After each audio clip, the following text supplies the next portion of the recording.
como essa que a gente acabou de cantar. E a gente precisa pedir a Deus que surja aí uma safra nova de poetas, cristãos, teólogos que nos conduzam com hinos bons assim. Estava comentando com o Gerson mais cedo aqui. Não sei quantos de vocês sabem, mas nós temos aqui entre nós um compositor. O Marcelo, que está aqui, ó. Marcelo compôs 3 hinos que talvez você cante e não saiba. 3 hinos que o Hagios cantava tempos atrás. Aquele Fomos Separados para o Teu Louvor. Aquele outro Seca-se a erva e cai a flor, mas meu Senhor permanece para sempre. Qual o outro, Marcelo? Fala de perdão. Último CD deles. Então nós temos aí Marcelo. Acho que uma delas a gente canta aqui na igreja, não é? Acho que a gente cantou um tempo atrás e a gente não canta mais. Quer dizer, cantamos, mas não temos cantado com frequência. Vamos abrir nossas Bíblias. 1 João capítulo 3.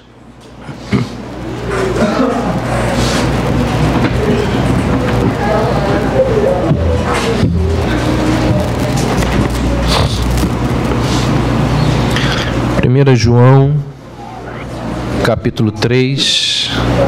Acho que está aqui, Cris, na minha bolsa. A bolsa está aqui, ó. 1 João 3, a partir do verso 7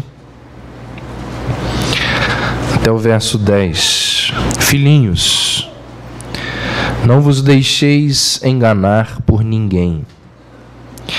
Aquele que pratica a justiça é justo, assim como ele é justo. Aquele que pratica o pecado procede do diabo, porque o diabo vive pecando desde o princípio. Para isso se manifestou o Filho de Deus, para destruir as obras do diabo. Todo aquele que é nascido de Deus não vive na prática do pecado, pois o que permanece nele é a divina semente. Ora, esse não pode viver pecando, porque é nascido de Deus. Nisto são manifestos os filhos de Deus e os filhos do diabo. Todo aquele que não pratica a justiça não procede de Deus, nem aquele que não ama ao seu irmão. Vamos orar? Senhor, que esses minutos de reflexão na Tua Palavra que antecedem a celebração da ceia, o lembrar da morte de Jesus Cristo em nosso lugar, que esses minutos, ó Deus, de reflexão sirvam de inspiração, de estímulo para nos achegarmos de forma correta à mesa do Senhor. Que o Senhor então nos oriente, nos ilumine o entendimento, os pensamentos, que os nossos corações sejam abençoados pela Tua Palavra. Corações questionadores, corações feridos, machucados, descrentes, carentes, corações debochados, corações incrédulos. Ó Deus, os nossos corações estão cheios de pecado. Tua palavra nos diz isso. Por isso nós precisamos que o Senhor venha e purifique os nossos corações. E o agente purificador, disse Jesus Cristo, é a Tua palavra. Quando orou, dizendo, santifica-os na verdade. A Tua palavra é a verdade. Então, que a Tua palavra, Deus, possa ser esse agente purificador nos nossos corações e em nossas vidas agora. Em nome de Jesus. Amém. A palavra globalização é o nome que se dá a uma característica muito interessante da nossa sociedade que aproximou todas as culturas, ou quase todas as culturas, nações e povos, de maneira que aqui do Brasil nós temos condições de saber de tudo que acontece ao redor do mundo. Albertinho falou comigo ali, ó, mamãe chegou ontem lá nos Estados Unidos, já mandou notícia que chegou bem. Como que manda notícia dos Estados Unidos? As mais diversas maneiras no dia de hoje. Globalização lembra disso. E um conceito muito bem humorado de globalização, alguém fez pegando o episódio da morte da Lady Di, anos atrás. E aí alguém pegou aquele episódio e, para descrever o que é globalização, falou o seguinte: uma princesa inglesa com um namorado egípcio sofre um acidente de carro num túnel francês. O carro era alemão, com motor holandês, conduzido por um motorista belga, bêbado de uísque escocês. Esse carro era seguido por paparazzis italianos em motos japonesas. A princesa foi tratada por um médico americano que usou medicamentos brasileiros. Essas notícias correram o mundo usando tecnologia de Bill Gates, que utilizou chips feitos em Taiwan, com um monitor coreano montado por trabalhadores de Bangladesh numa fábrica de Singapura. Esse computador foi transportado em caminhões conduzidos por indianos que foram roubados por indonésios, descarregado por pescadores sicilianos, reempacotados por mexicanos e finalmente vendido no Brasil por judeus, através de uma conexão paraguaia. Entendeu o que é globalização? Então o mundo, ele não tem mais fronteiras. Embora nós tenhamos países, embora tenhamos tantas culturas e tantas nacionalidades, do ponto de vista bíblico, só existem dois tipos de pessoas. Quando esse mundo acabar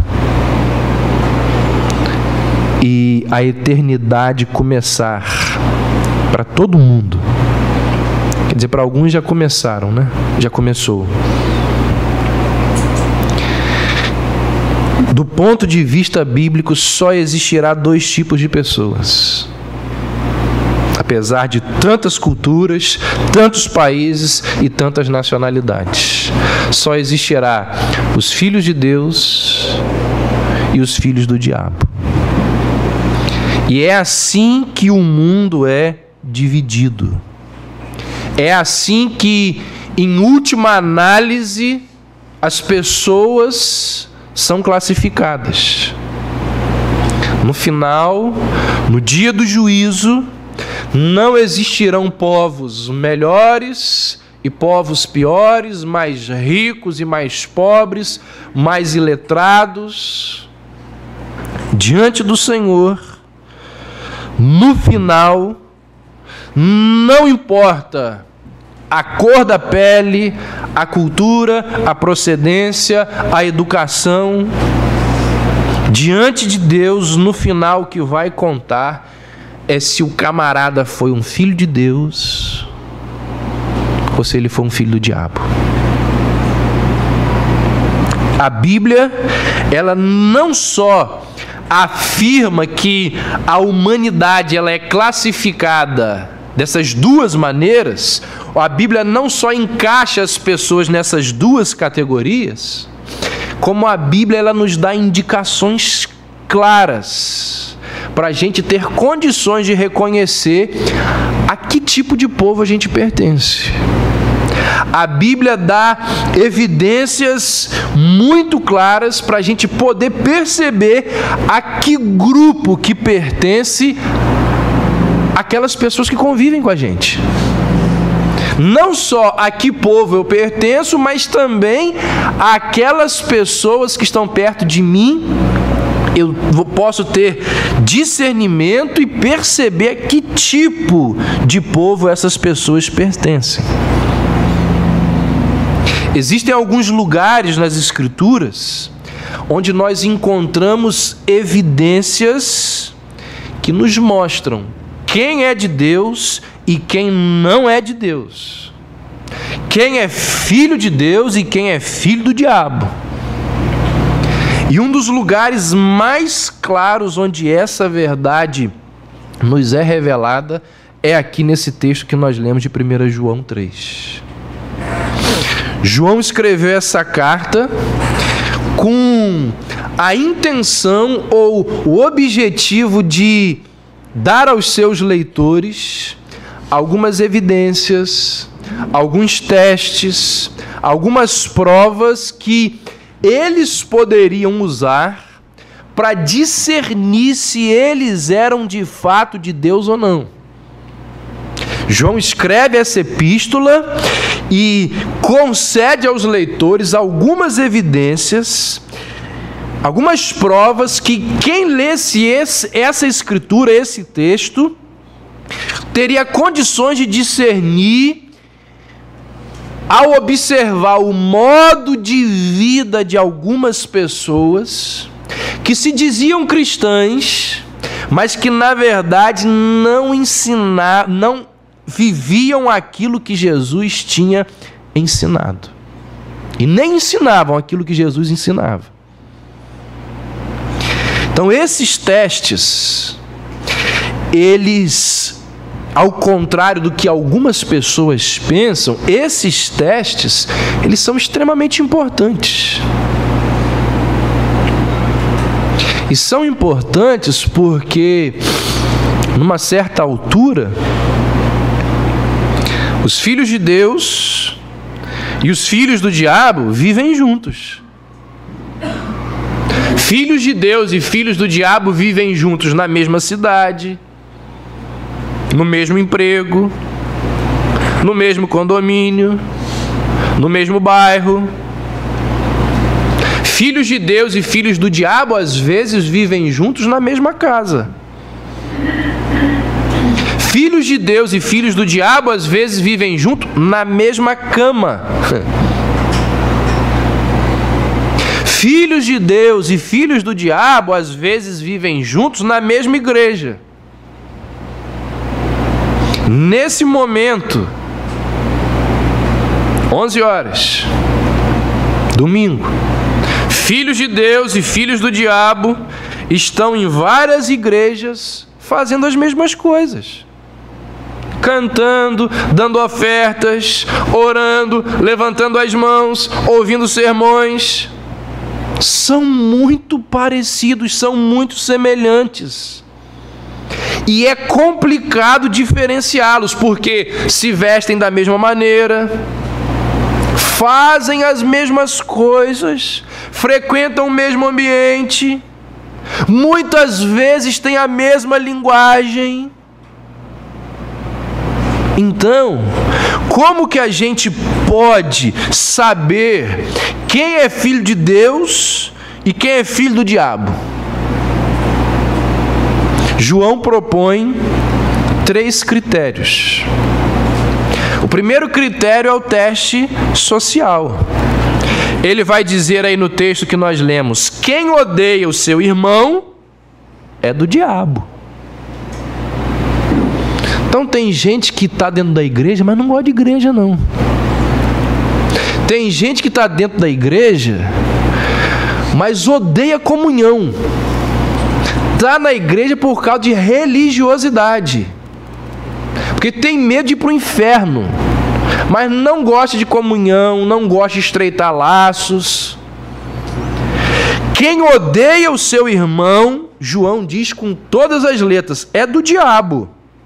Mas quem ama o seu irmão é de Deus. Então, primeiro teste, João diz, o amor. O amor entre as pessoas. O desejo, a vontade de se relacionar com o próximo. Aí depois ele diz assim, lá no verso 2 do capítulo 4, você pode dar uma olhadinha lá. Ele diz assim, quem crê que Jesus Cristo é o Filho de Deus, que encarnou-se, é Filho de Deus. Ou seja, quem nega a encarnação de Cristo é filho do diabo.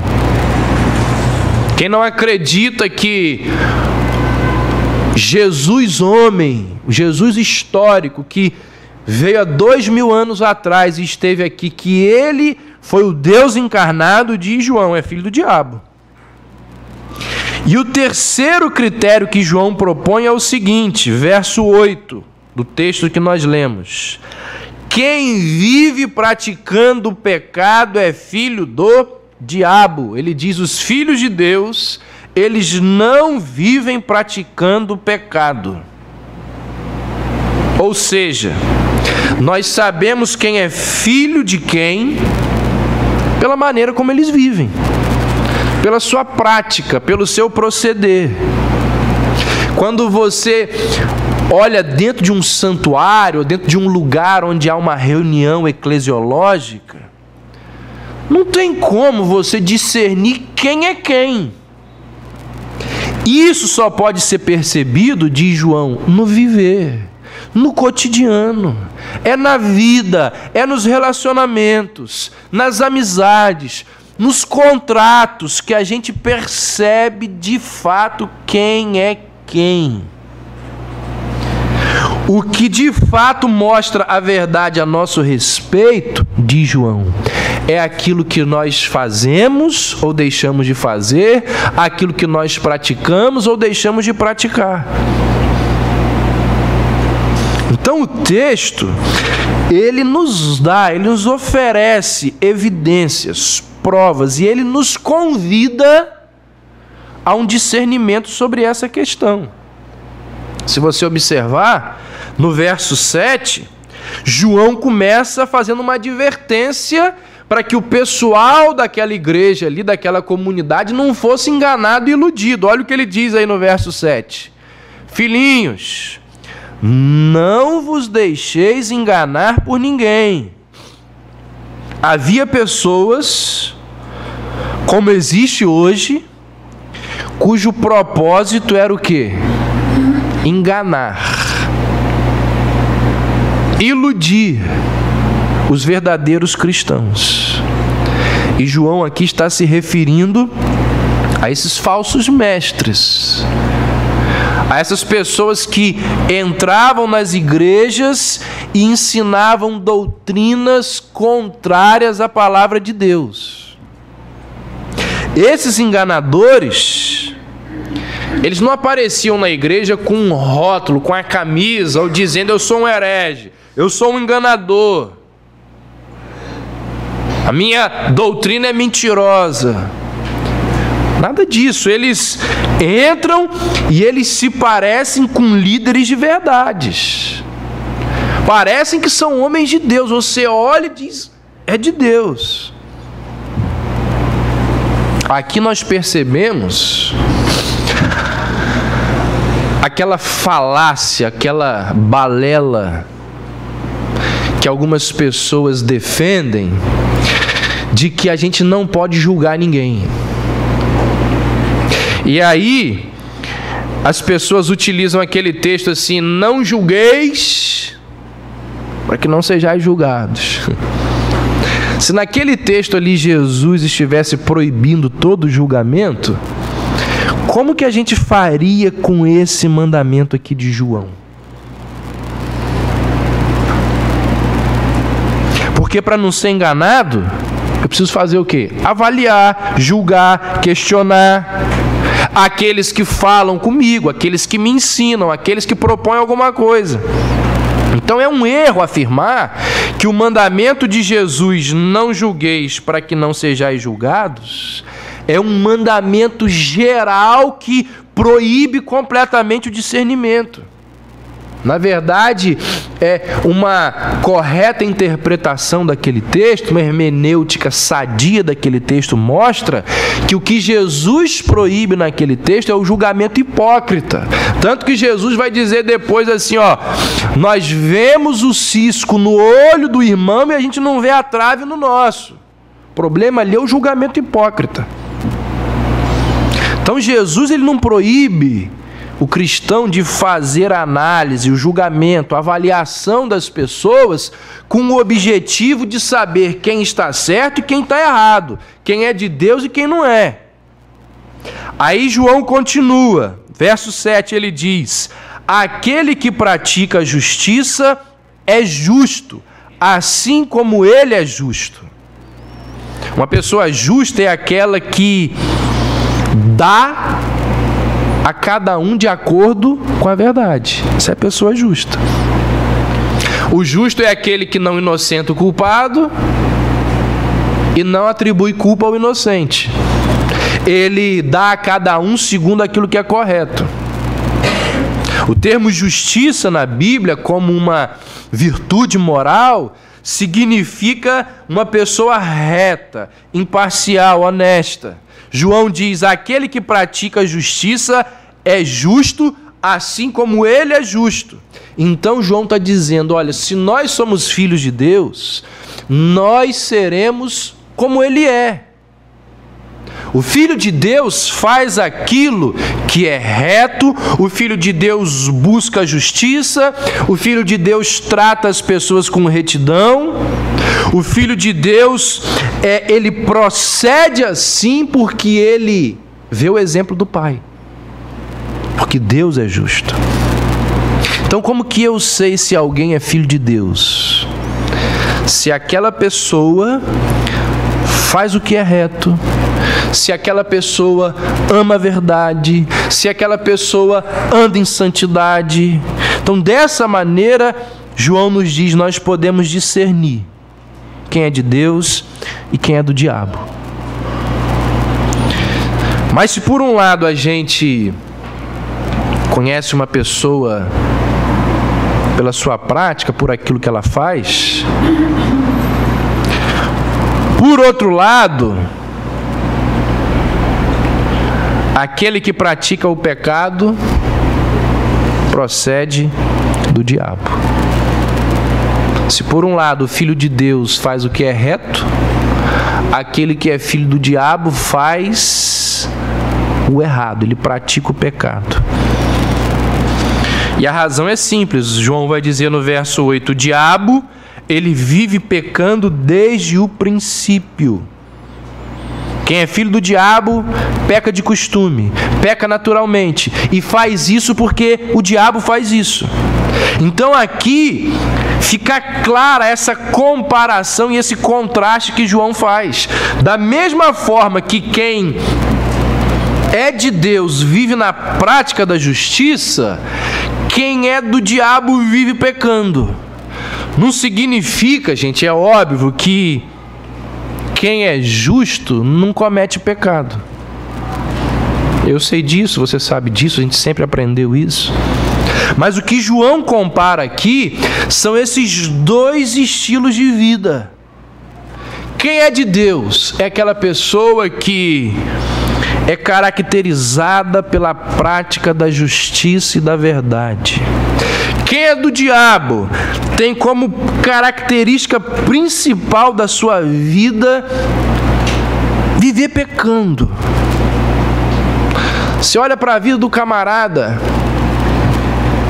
há anos o cara está assim. Há anos a pessoa está assim. Não há arrependimento, não há mudança, não há metanoia, não há abandono daquele estilo de vida pecaminoso. E nessa questão, diz João, não existe meio termo. Ninguém pode ser metade filho de Deus e metade filho do diabo. Ou ele é uma coisa, ou ele é outra. Aí no verso 8, João introduz a segunda parte do teste. Primeiro ele diz que nós podemos reconhecer quem é quem a partir da natureza de Deus e da natureza do diabo. Agora, na segunda parte do teste, ele diz que nós podemos saber quem é quem pelos efeitos da obra de Cristo na vida da pessoa. Olha o que diz o verso 8. Para isto se manifestou o Filho de Deus, para destruir as obras do diabo. Que obras são essas? Que obras seriam essas? Pecado. Os filhos do diabo permanecem fazendo aquilo que o pai deles faz desde o princípio. E faz o tempo todo. Pecado, pecado, pecado. E não satisfeitos em pecar, eles ainda conduzem outras pessoas ao pecado. São lá os escarnecedores do Salmo 1, que conduzem, levam outras pessoas ao erro. Às vezes, isso é muito interessante. Às vezes as pessoas, ou muitos de nós, às vezes nós pensamos que um filho do diabo é alguém que está endemoniado. Aquele ali é filho do diabo, olha lá. Está uivando, urrando, tendo manifestações sobrenaturais no corpo dele. Tem certeza que aquele ali é filho do diabo. Não precisa ter discernimento nenhum para saber disso. Mas a Bíblia diz que existe filho do diabo usando paletó e gravata. Existe filho do diabo que é trabalhador. Existe filho do diabo que é pai de família. E isso acontece porque ele comete aquilo que o diabo faz desde o princípio. Ele vive na prática do pecado. É natural, é costumeiro para ele pecar. Ele faz aquilo com a maior das naturalidades. Ele não vê nada de errado na prática do pecado. E diz-nos João que o Filho de Deus, ao contrário do filho do diabo, ele fica angustiado por estar na prática do pecado. Diz o verso 9: todo aquele que é nascido de Deus não vive na prática do pecado, pois o que permanece nele, a divina semente, ora, este não pode viver pecando, porque é nascido de Deus. Observa aí a expressão utilizada por João, a divina semente. A palavra semente aqui no original é sêmen ou esperma. No original está da seguinte forma: o que permanece nele é o esperma divino. É assim que está no original. A figura aqui é clara. Nós somos filhos de Deus porque fomos gerados da semente de Deus. Aquilo que nos transformou permanece em nós. Um pouco de Deus está em nós. Como Pedro vai dizer que nós somos participantes da natureza divina. Então a ideia de João aqui é a seguinte: se alguém tem a semente, ou seja, a natureza de Deus, não pode viver pecando. Não quer dizer que essa pessoa eventualmente caia, não erre, não tropece, não faça aquilo que não deve ser feito. Ela faz. No entanto, isso não é a prática habitual daquela pessoa. Ela se arrepende, ela muda de vida, ela abandona aquele estilo de vida pecaminoso. Porque um filho de Deus, ele não pode ser conhecido como mentiroso. O cara é um mentiroso. 15 anos mentindo, 20 anos mentindo. É um imoral, é um ladrão, é um desonesto. A divina semente não permitirá que essa pessoa viva pecando. E aí então João conclui dizendo o seguinte: nisto são manifestos os filhos de Deus e os filhos do diabo.